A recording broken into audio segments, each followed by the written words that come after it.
So how many questions do we then have on that exam? So what I've just talked about is the content of the exam, right, which I'm going to be coming back to later. And please keep sending your questions. Now, how many questions do we have in the new exam? In the old exam, we used to have 200 questions for 4 hours, 240 minutes. But now, the exam questions had been reduced to 180. You see, in the past, out of the 200 questions, only 175 are scored. In the past, only 175 are scored. So 25 questions were there just for their, they're pretty much like we call them trial questions or dummy questions, just for PMI to test those questions on people to see how people perform on them before they are allowed, before they are included in the exam database. Now those questions have been reduced to 180. But look at that, but the same questions will be scored, meaning 175. The same number of questions we used to score will still be scored. It means that 5 of them will still be like dummy questions. We are still dummy questions. So the 175 that are scored have not changed. It's still 175 that will be scored out of 180. And now the time had been reduced from 240 minutes to 230 minutes. So they've reduced the time by 10 minutes, but they've reduced the question by 20. So it's all good.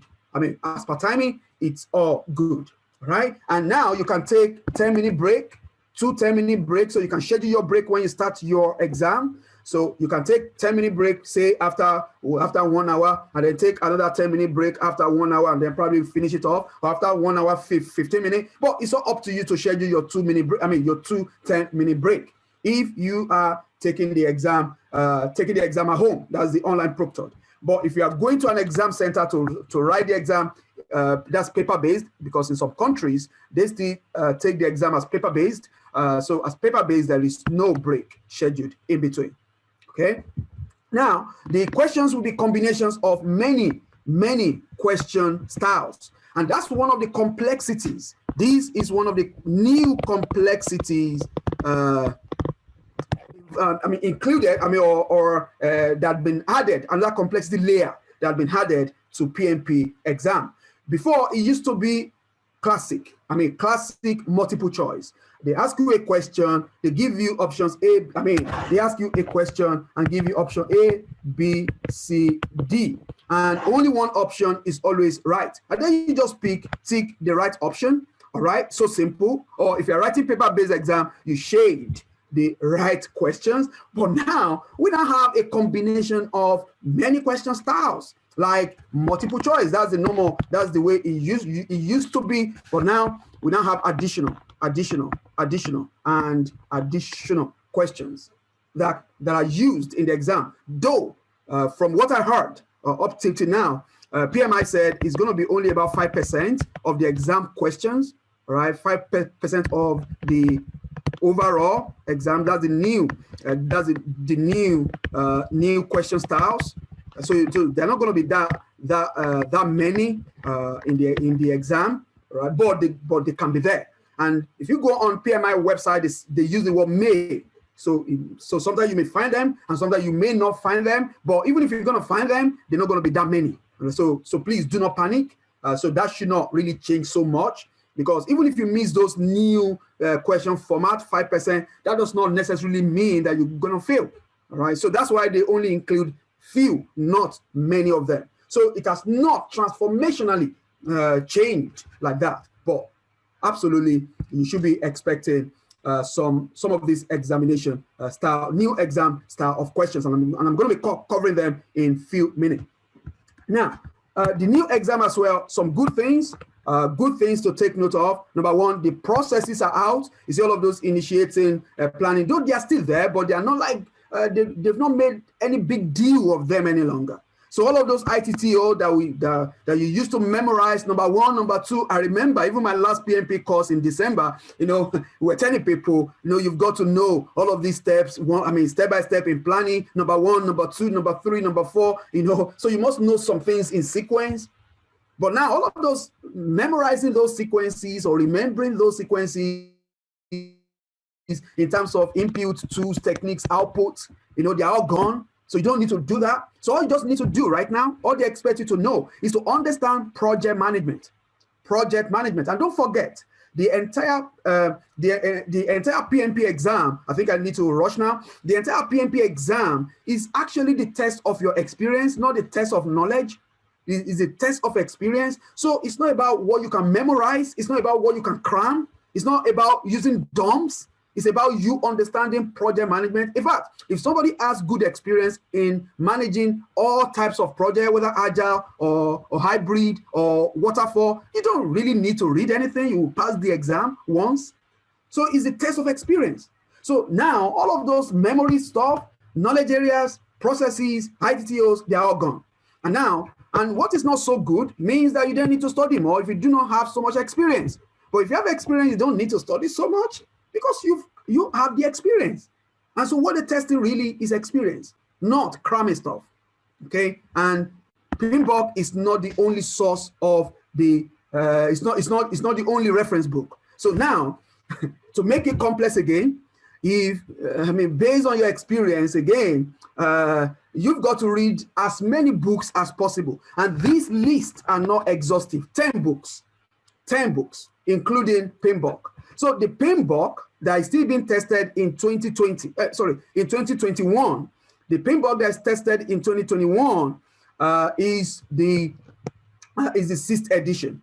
That is the 6th edition. So it has not changed, because the 7th edition is not out yet. So don't let anybody confuse you. The exam for this year is still based on the 6th edition. So the 7th edition will come out later this year, but please take note, but the current exam is still based on that. And then the Agile guide in the Babel guide, that about 1,000-page document, and some other books here. You know, so as you can see, you can see quite a bit of them. We have Agile, you know, and we have planning approaches, and we have fundamentals of technology, because the reality in the world today is the digital transformation. So you're going to find yourself managing a lot of digital transformational projects, you know, and technology projects. You know, so for instance, if you are a project manager who had done quite a number of agile courses, not just Scrum, the grown-up ones like DSDM, that's Agile PM, and SAFe, and you've done things like ITIL, and ITIL. So none of these will be new to you. So everything they have in the exam are the ITIL, they are the agile stuff. So they've not created any new thing. It's just what reality we have in the world today is reflected in the exam. So the exam style, quickly. The exam style of question, we have questions like this. This is the way it used to be, a question like this, and then you have the option to pick from. Now, they've just introduced 2 or multiple. This can be 2 or more, not just 2. Like, they're going to give you a list of options, and they can ask you to select multiple answers.